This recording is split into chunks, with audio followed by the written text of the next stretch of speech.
नमस्कार, मैं हूं Iqbal Parvez. India news desk में आपका स्वागत है। 19 अगस्त की शाम अमित शाह के घर पर एक मीटिंग बुलाई गई। उस मीटिंग में बीजेपी के जो राष्ट्रीय अध्यक्ष हैं जेपी नड्डा वो शामिल हुए। उसके अलावा उत्तर प्रदेश के मुख्यमंत्री योगी आदित्यनाथ सहित उत्तर प्रदेश बीजेपी के कुछ और भी नेता थे। ये मीटिंग में क्या निर्णय लिया गया या किस तरह की बातें हुई हैं वो मैं आगे आपको बताऊँगा, लेकिन उससे पहले ये बता दें कि आखिर ये मीटिंग क्यों बुलाई गई, ये बैठक क्यों बुलाई गई। साथियों, उत्तर प्रदेश में अगले साल चुनाव होना है, हम सब जानते हैं। उसके अलावा पांच राज्य हैं, उत्तर प्रदेश सहित 5 राज्य हैं, जैसे पंजाब है, उत्तराखंड है, इन जगहों पर भी चुनाव होना है। भारतीय जनता पार्टी पूरी तरह से ये जान चुकी है कि बीजेपी का किसी भी जगह पर किसी भी राज्य में जीतना मुश्किल ही नहीं, नामुमकिन सा लग रहा है। और इसी वजह से अमित शाह ने इस मीटिंग को बुलाया कि किस तरह से चुनाव लड़ा जाना चाहिए, ख़ास तौर से उत्तर प्रदेश, क्योंकि सबसे बड़ा राज्य वही है, करीब 400 से ज़्यादा वहाँ पर विधानसभा की सीटें हैं। साथियों, ये जो अमित शाह नाम का प्राणी है, ये सिर्फ और सिर्फ चुनाव के समय में ही नज़र आता है, या फिर किसी राज्य की सरकार को अगर गिरानी है, तोड़नी है और फिर बीजेपी की सरकार बनानी है, उसी समय ये प्राणी नज़र आता है। उसके अलावा देश में किसी भी तरह की आपदा आ जाए, बाढ़ आ जाए, कोरोना आ जाए, बम फट जाए, कुछ भी हो जाए, अमित शाह नाम का प्राणी कभी नज़र नहीं आता। अब ये नज़र आने लगे हैं, मतलब चुनाव की तैयारी पूरी तरह से शुरू हो चुकी है और इसीलिए अमित शाह के घर पर यह बैठक बुलाई गई थी। साथियों, वैसे तो इस चुनाव की तैयारी 2-3 महीने पहले से ही शुरू हो गई। अगर आप अभी देश के हालात देखें तो लगातार मुसलमानों को टारगेट किया जा रहा है, नफरत बांटी जा रही है, भगवा आतंकी सड़क पर निकलकर तरह तरह के नारे लगा रहे हैं और हर तरह के बहाने ढूंढे जा रहे हैं दंगा फैलाने के और मुसलमानों को मारने के लिए। कहीं मस्जिद गिराई जा रही है तो कहीं जो है सो नारे लगाए जा रहे हैं कि जब मुल्ला काटे जाएंगे तो राम राम चिल्लाएंगे। ये सारी तैयारियाँ तो चल रही हैं पिछले 2-3 महीने से। उसके बावजूद अमित शाह के घर पर जो मीटिंग हुई वो क्यों हुई, ये बैठक क्यों बुलाई गई। आप देखिए कि तैयारी में आप दूसरी तरफ अगर देखें तो तैयारी गोदी मीडिया ने भी पूरी तरह से कर ली है। पिछले 2-3 महीने से लगातार जो है सो भारतीय जनता पार्टी की जमकर तारीफें हो रही हैं। अभी 3-4 महीने पहले ही मई में ही जो एक सर्वे बाज़ाब्ता एबीपी न्यूज़ ने, गोदी मीडिया के एक चैनल एबीपी न्यूज़ ने ये सर्वे दिखाया कि प्रधानमंत्री नरेंद्र मोदी देश में लोकप्रिय हैं और कई तरह के सवालात उस सर्वे के तहत दिखाए गए, जिसमें यह था कि अगर आज चुनाव हो तो प्रधानमंत्री नरेंद्र मोदी ही जीतेंगे। देखिए, मैं आगे बढ़ने से पहले वो जो 2-3 महीने पहले यानी मई में ही, कुछ 21-22 मई को ये सर्वे आया था, वो आपको बता देते हैं कि प्रधानमंत्री पद के लिए बेहतर कौन। उसमें सबसे ज़्यादा 42% लोगों ने नरेंद्र मोदी को बेहतर माना है। इसके बाद 12% राहुल गांधी, 6% अरविंद केजरीवाल, 6% मनमोहन सिंह, 4% ममता बनर्जी, 2% सोनिया गांधी। उसके अलावा देखिए, आपको सीधे पीएम चुनना हो तो किसे चुनेंगे। सर्वे में ये सवाल पूछा गया था कि आपको अगर सीधे पीएम चुनना हो तो आप किसे चुनेंगे। सबसे ज़्यादा 50% लोगों ने नरेंद्र मोदी को सीधे पीएम चुनने के लिए वोट दिया, जबकि 30% राहुल गांधी को वोट मिले।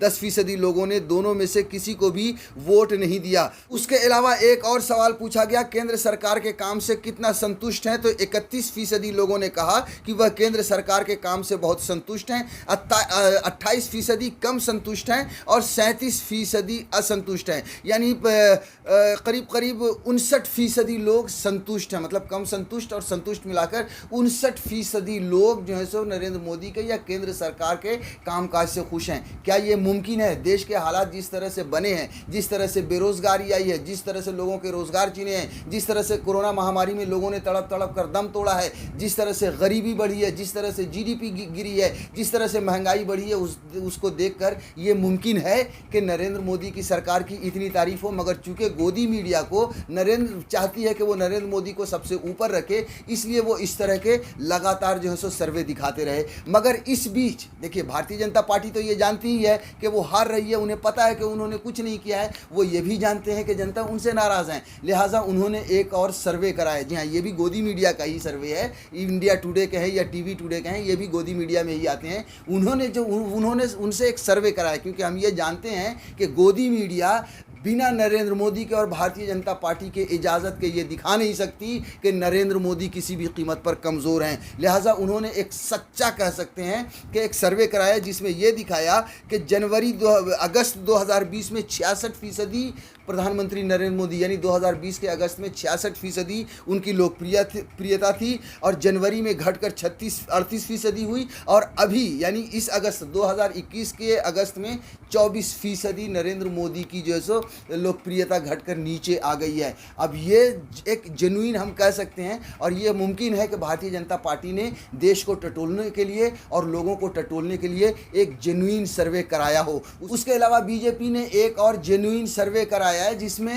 देश के 11 मुख्यमंत्रियों में से सबसे ज़्यादा जो लोकप्रिय मुख्यमंत्री हैं वो 9 ऐसे मुख्यमंत्री हैं जो गैर भारतीय जनता पार्टी के हैं। जाहिर सी बात है जब ये इस तरह के सर्वे आए और ये हकीकत जब सामने आई भारतीय जनता पार्टी की तो उनकी नींद उड़ गई साथियों। देखिए ये खबर छपी है India Today mood of the nation poll in Hindi. India Today की तरफ से आयोजित एक सर्वे में सर्वाधिक लोकप्रिय 11 मुख्यमंत्रियों में 9 गैर बीजेपी राज्यों के मुख्यमंत्रियों के नाम सामने आए हैं। उत्तर प्रदेश के मुख्यमंत्री योगी आदित्यनाथ 29% लोगों की पसंद के साथ इस लिस्ट में हैं। टॉप 5 मुख्यमंत्रियों में उद्धव ठाकरे और ममता बनर्जी का नाम शामिल है।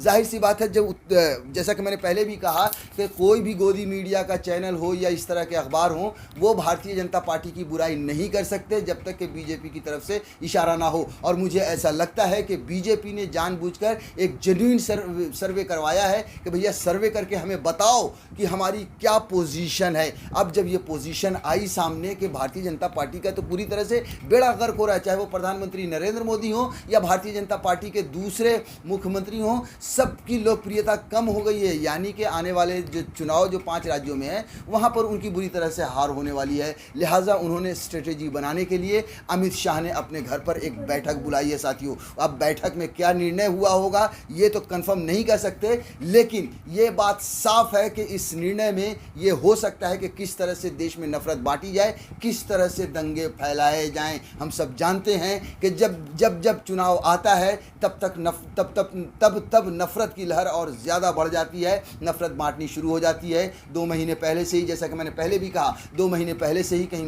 मस्जिद को निशाना बनाया जा रहा है, कहीं मज़ार को निशाना बनाया जा रहा है, कहीं मुसलमानों को मारा जा रहा है, पीटा जा रहा है, कभी गोरक्षा के नाम पर तो कभी जय श्री राम के नाम पर साथियों। तो साथियों ये मुमकिन है कि अब और देश में दंगे बढ़ जाएं, अब और देश में नफरतबाजी बढ़ जाए, क्योंकि भारतीय जनता पार्टी को चुनाव जीतना है। भारतीय जनता पार्टी ने ऐसा देश के लिए कोई काम नहीं किया है या किसी राज्य के लिए कोई काम नहीं किया है जिसके आधार पर वो वोट मांगने जाएं। उनके पास वोट मांगने के लिए सिर्फ और सिर्फ नफरत है, सिर्फ और सिर्फ मुसलमान और पाकिस्तान है।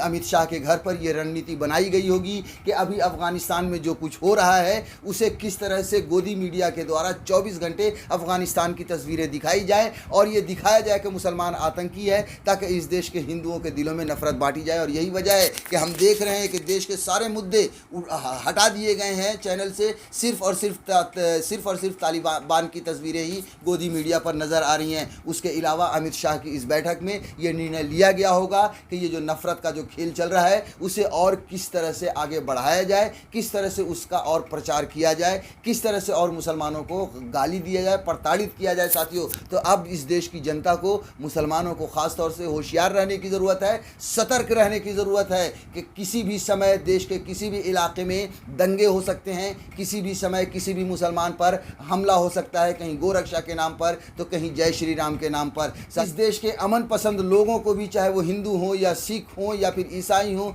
या फिर मुसलमान हो, उन लोगों को भी सतर्क रहने की ज़रूरत है, क्योंकि अमन पसंद लोगों को भी लगातार बहकाया जा रहा है। व्हाट्सएप यूनिवर्सिटी के ज़रिए मुसलमानों के ख़िलाफ़ नफ़रत बांटी जा रही है। इसलिए अब ज़रूरत है कि भारतीय जनता पार्टी की साजिश को समझी जाए और उन्हें सत्ता से बेदखल किया जाए, देश के हर कोने से, हर राज्य से, यहाँ तक के आने वाले 2024 के चुनाव में भी, क्योंकि भारतीय जनता पार्टी के राज में ये देश महफूज नहीं है। इस देश की GDP हो या रोज़गार हो या फिर कोई भी चीज़ हो, कोई भी चीज़ महफूज नहीं है। इस देश में सिर्फ नरेंद्र मोदी के जो 2-4 अमीर दोस्त हैं, सिर्फ वही फलने फूलने जा रहे हैं साथियों। अगर देश को बचाना है, देश में प्यार भाईचारा कायम करना है, देश की हर चीज़ को बचानी है, तो भारतीय जनता पार्टी के खिलाफ करना होगा, भारतीय जनता पार्टी से सतर्क रहना पड़ेगा।